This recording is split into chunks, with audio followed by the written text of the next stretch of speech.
Hello you guys, welcome back to my channel. If you are new here, thank you for being here and coming to see what we are all about. If you're not new here and you have been here before, thank you for coming back. Please feel free to sorry, there's a train going by, threw me off. Please feel free to like, comment, subscribe, all those good things. Hope you're having a good morning, evening, afternoon, whenever you're watching this video. Let's jump right into it because you know I can ramble on forever. If you've seen any of my videos before, I've got specific notes I'm going to be following, and we're just going to jump right into the 5 things that you should do before you get your real estate license to make sure you are prepared to jump right in, full force, hit the ground running, and not miss a beat. So let's go. First and foremost, you want to set up your Facebook business page and clean up your social medias. In order to have a Facebook business page, that means you also need a Facebook personal page. So if you don't have one, set one up. If you do have one, great. Simple, easy, set up your business page. You can look on YouTube and for tons of training about what exactly you should do with your Facebook business page as a realtor, but at least get it set up. You don't have to publish it yet. Just keep it unpublished until you actually become a realtor. Then you can just publish it and you're good to go. But let's talk about the cleaning up your social media part. We have all posted things we shouldn't have posted. We have all said things we shouldn't have said. I'm not going to tell you what you should post, what kind of stuff you should have on your social media. It's different for everyone. Be 100% real and authentic to who you are. But also remember, you are now not just who you are. Like, I'm no longer just Samantha Hammonds. I am Samantha Hammonds, a business owner. And so every single thing that I put on social media, even if it's private on a private page, which doesn't exist, even if that's the case, it's still out there. The world can find it. Everything on the internet is free for everyone to see. So whatever you're putting out there, you need to make sure that you are comfortable with your clients, future clients, past clients, whoever, as well as your future business partners. Don't know why I paused like that. I think it's because I had a little bit of a brain fart. Okay, moving on. So make sure that your future clients, your future business partners, whatever you're posting on social media, you would be okay with them seeing. Just overall, making sure, like I said, that your place or your space is something that people are attracted to, not detracted from. Again, still being completely authentic and real to who you are, but also knowing your limits and knowing your boundaries. So clean up your social media, even if it's from 3, 4, 5 years ago, clean it up. Get it off there if it's not something that you would be proud of. If you're proud of it, you're comfortable with people seeing it, keep it on there. Point blank, period. Spent too much time on that one topic because I repeated the same thing over and over again. Moving on. Okay, you guys, editing me, y'all here. Look at my eyebrows. They are even. They are sisters, not twins, but I don't know what it is no matter what I'm doing. I'm not even trying to make a facial expression, but when I talk, this eyebrow is specifically goes way up. Like, I am not doing this on purpose. It is on involuntarily, like, way up there, but I promise you, let me relax my face. They're sisters, not twins, but they're relatively even. They're on the same page. This eyebrow, I was rewatching that video and it looks like it's just like skyrocketed to the roof. No, promise that's not it. Back to the video. Second thing, you would be so surprised at how many people get into real estate and they say that they didn't realize it was a sales business. Real estate is sales, y'all. And really, we can't teach anything, we can't coach anything if you don't know the fundamentals of sales and negotiating. So not just real estate sales, but sales in general, and then as well as real estate sales. So first and foremost, listen to some audiobooks, listen to some podcasts. Listen to, for one, the only real estate podcast worth listening to. Love it. Super good. Listen to that one. It's with Nick Good, Matt Kelderman, and Brian Force. Really, really good. Listen to that. Watch people on YouTube like Tom Ferry, Kevin Ward, Ricky Carruth, Luna G, Chauncey Pham. Y'all know Chauncey's like my best friend, but anyway, shameless plug for her. Not that she needs it. Again, podcasts, books. One book I really suggest to listen to or read is Never Split the Difference from Chris Voss, who used to be a FBI negotiator, hostage negotiator. Sorry, I'm just losing my train of thought today. So read some books, listen to some podcasts, anything regarding sales, negotiating, real estate. Really dive into the world that you're about to get into so that once you're in it, you're not shocked. That is one thing that I can say set me up for success when I first started. So many people asked me how I knew everything that I knew when I just got into the industry. How did I have so much confidence? How did I know certain aspects of the industry. And it's because I studied people.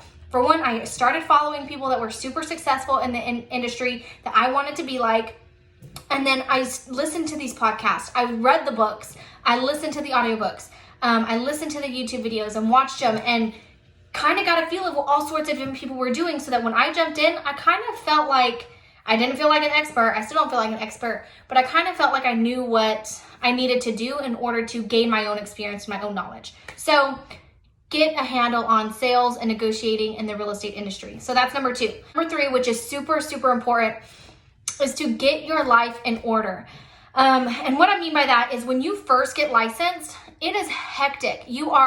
You're paying all your fees, you're onboarding with your broker, you're trying to learn how to get leads, and you're trying to learn how to convert leads, and you're trying to figure out what works for you. And there is a lot of time that you're going to actually neglect your life, your family, your friends, which is fine, because, and I don't mean neglect in a bad way. I'm not saying like you're starving your kids or anything like that, but I just mean that you're going to be putting a lot of time and effort into your business, whether you're working at part-time or full-time. If you plan to really build it into something that's amazing, you're going to be putting a lot of time into it, because you're no longer, again, an employee. You are now a business owner, and you have to treat it as such. So that means have those hard conversations right off the bat with your significant other, with your children. Explain to them, look, I'm going to be putting a lot of effort into this, and here's why. Because over the next few weeks, like I said, you're not going to be able to cook as much and clean as much. I mean, unless you're superhuman, but I sure can't. I'm nearly 6 months in, and I'm just now getting in a routine where I can actually set my day up, I guess, and actually have time to like cook and clean and get back on track. Those first few weeks, especially though, it was a lot of time on the phone, in my office, just watching training, doing prospecting, and shadowing people, and just all the things that come along, and onboarding. So really get your life in order, get your affairs in order, get your house cleaned up, get organized. If you want to do some spring cleaning, organized. Like I already said, explain to your significant other and your kids the things that are about to take place and how you're going to be really focused on this business, and explain to them why you are and why you're doing this, and get them on board, and just be prepared to be working all day, every day for a few weeks or a few months. One quote I heard, I think it was Brian Force. He said it on the only real estate podcast we're listening to. It was either Brian Force or Matt Kelderman, but they basically said, when you first become a real estate agent, you are working to get your weekends back. And the point is that you are working all day, every day, 7 days a week, most likely, really just pushing, and you're working really hard. And the more you grow and the more you succeed and the more, you start winning the listings and all the things, you're going to slowly be able to get your time back and you get your weekends back. But be prepared the first few weeks to just really hit it hard. The longer you sit there with like no momentum and you don't hit it hard, the less likely you are to succeed in this industry, just in my personal opinion. Number 4, choose your broker. Know where you are going before you are licensed. You do not want to get your license and it just sit there inactive for a few months because you don't know where you're going. So interview 4, 5, 6, 10 different brokers if you want. Interview franchises, independent brokers, national brokerages. Find out where it is that you want to go. I'm with eXp Realty, as you guys know now. I started with Exit, great company. Now I'm with eXp, and that's where I plan to stay for a long time. Maybe the life of my business, who knows? But if you want more information on eXp specifically, there is a Pick My Brain link down below. Schedule a call with me. We can talk about it and see if my team, my network is the right fit for you, see if eXp is the right fit for you, and go from there. But regardless, interview with brokers, at least 4 or 5, and figure out where you're gonna go. You need to be ready the day you get licensed to hop on with your broker, make this transition as smooth as possible for you. And then number 5, this is more of like a what to do not do. Do not get analysis paralysis. And what I mean by that is don't allow yourself to get held back by thinking that you need to know everything. I am a personality. I like to know everything about everything. I ask a ton of questions and I get so held up. But you don't need to know everything, and you will not know everything. No amount of training, no amount of script practice or role play will prepare you for each individual transaction. Every transaction is going to be so unique and so different that you really can only learn by experience. So yes, practicing your scripts and doing the trainings and role playing and shadowing agents and having top agents, help you on your appointments, your first few, whatever, that's all great, fine, and dandy. But just know the bulk of what you're going to learn as an agent, and I can say this from experience, you're going to learn it through each transaction. And every transaction, you're going to learn more and more and more until it's like second nature. So don't feel like you have to know everything. You don't have to know every answer. You just be confident, be yourself, have fun with it, work hard, and it'll all turn around. It'll all come about and be good. I don't even know what I'm trying to say. So that's what I have. My hand was out of the frame. The 5 things that you definitely need to do before you get your real estate license.